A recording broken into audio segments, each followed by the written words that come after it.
Hi friends, ಶಾಂತ star ಚಾನಲ್ಗೆ ಸ್ವಾಗತ. ಇವತ್ತು ನಾನು ಮಕ್ಕಳಿಗೋಸ್ಕರ ಒಂದು ಪುಟ್ಟ ಕಥೆಯನ್ನು ಶೇರ್ ಮಾಡ್ತಾ ಇದ್ದೀನಿ. ಈ ಪುಟ್ಟ ಕಥೆ ತುಂಬ ಜನರಲ್ ನಾಲೆಡ್ಜು ಇರುವಂತಹ ಕತೆ. ಮಕ್ಕಳಿಗೆ ಈ ಕಥೆಯನ್ನು ತಂದೆ ತಾಯಿರು ಯಾರೇ ಕೇಳಿದ್ರು ಇದನ್ನು ಶೇರ್ ಮಾಡಿದರೆ ಆ ಮಕ್ಕಳಲ್ಲಿ ಒಳ್ಳೆಯ ಜನರಲ್ ನಾಲೆಡ್ಜು ಅನ್ನೋದು ಇಂಪ್ರೂವ್ ಆಗುತ್ತೆ ಅಂತ ನಾನು ಈ ಪುಟ್ಟ ಕಥೆಯನ್ನು ನಾನು ಶೇರ್ ಮಾಡ್ತಾಯಿದ್ದೀನಿ. ಈಗಾಗಲೇ ಒಂದು ಕಥೆಯನ್ನು ನಾನು ಶೇರ್ ಮಾಡಿದ್ದೀನಿ. ಆ ಕತೆ ಕೂಡ ತುಂಬ ಚೆನ್ನಾಗಿದೆ, ಜನರಲ್ ನಾಲೆಡ್ಜ್ ಇರೋ ಕತೆ. ಈಗ ಈ ಪುಟ್ಟ ಕಥೆಯನ್ನು ನಾವು ಕೇಳೋಣ ಬನ್ನಿ. ನೋಡಿ, ಒಬ್ಬ ಮನುಷ್ಯ ಸಮುದ್ರದಲ್ಲಿ ಈ ದಡದಿಂದ ಇನ್ನೊಂದು ದಡಕ್ಕೆ ಹೋಗಬೇಕು ಅಂತ ಅಂದ್ಬಿಟ್ಟು ಒಂದು ದೋಣಿಯಲ್ಲಿ ಕುಳಿತಿರ್ತಾನೆ. ಕುಳಿತುಕೊಂಡ್ರೆ ಆ ದೋಣಿ ಆತನು ಬಿಟ್ಟು 500 ಗ್ರಾಮು ಆಪಲನ್ನು ಮಾತ್ರ ತೆಗೆದುಕೊಂಡು ಹೋಗಲಿಕ್ಕೆ ಸಾಧ್ಯ ಆಗಿರುತ್ತೆ. 500 ಗ್ರಾಮಿಗೆ 3 ಆಪಲ್ ಮಾತ್ರ ಹಿಡಿಸುತ್ತೆ. 3 ಆಪಲ್ಲು ಮಾತ್ರ 500 ಗ್ರಾಮಿಗೆ ಬರುತ್ತೆ. ಅಂದರೆ 3 ಆಪಲ್ ಹಿಡಿಸೋದಿಲ್ಲ. 2 ಆಪಲ್ ಎತ್ಕೊಂಡ್ರೆ ಆತನು ಹೋಗ್ಬೋದು. 3ನೇ ಆಪಲನ್ನು ಆತನು ತೆಗೆದುಕೊಂಡ್ರೆ ದೋಣಿ ಮುಳುಗೋಗುತ್ತೆ.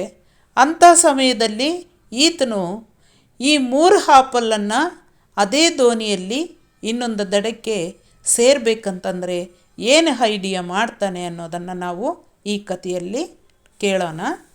ನೋಡಿ, 3 ಆಪಲನ್ನು ಆತನು ಕೈಯಲ್ಲಿ ಹಿಡ್ಕೊಳ್ಳೋಕ್ಕೆ ಆಗೋದಿಲ್ಲ. ಯಾಕಂದರೆ 3 ಆಪಲನ್ನು ಹಿಡ್ಕೊಂಡ್ರೆ ದೋಣಿ ಮುಳುಗೋಗುತ್ತೆ. 2 ಆಪಲ್ ಹಿಡ್ಕೊಂಡ್ರೆ ಮಾತ್ರ ದೋಣಿ ಮುಳುಗಲ್ಲ.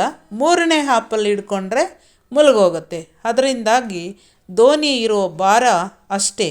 ಒಂದು ಆಪಲ್ ಎಕ್ಸ್ಟ್ರಾ ಹಾಕಿದರೆ ದೋಣಿ ಮುಳುಗೋಗುತ್ತೆ. ಅದರಿಂದಾಗಿ ಆತನು ಈ ದಡದಿಂದ ಆ ದಡಕ್ಕೆ ಹೋಗಲೇಬೇಕಾಗತ್ತೆ.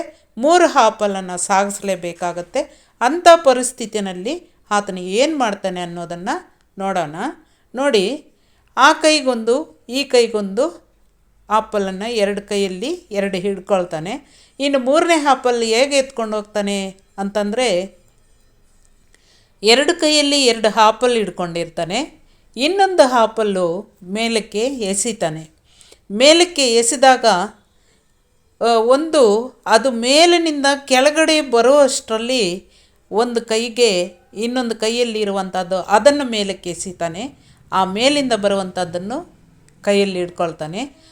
ಅದು ಮೇಲಿರುವಂಥದ್ದು ಕೆಳಗಡೆ ಬರುವಷ್ಟರಲ್ಲಿ ಇನ್ನೊಂದು ಕೈಯಲ್ಲಿರುವಂತಹ ಆಪಲ್ ಮೇಲಕ್ಕೆ ಎಸಿತಾನೆ. ಅದನ್ನು ಕೈಯಲ್ಲಿ ಹಿಡ್ಕೊಳ್ತಾನೆ.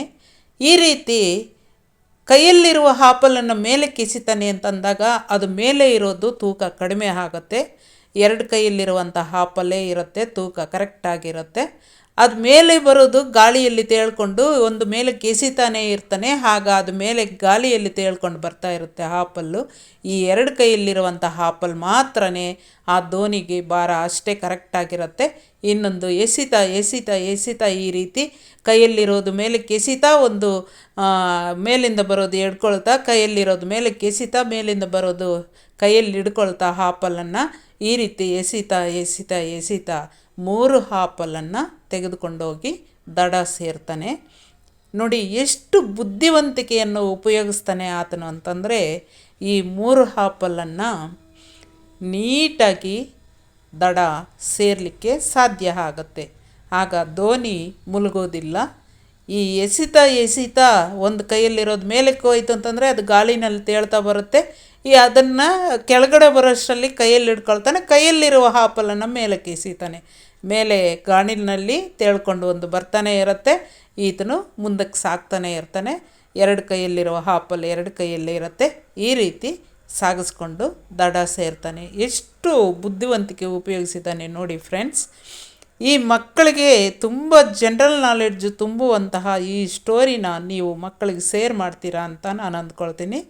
ತುಂಬ ಒಳ್ಳೆಯ ನಾಲೆಡ್ಜ್ ಇರುವಂತಹ ಕತೆ ಇದು. ಎಷ್ಟು ನೀಟಾಗಿ ದಡ ಸೇರ್ತಾನೆ ಅಂತಂದರೆ 3 ಆಪಲ್ ತೆಗೆದುಕೊಂಡೋಗಿ ದಡ ಸೇರ್ತಾನೆ. Thank you very much.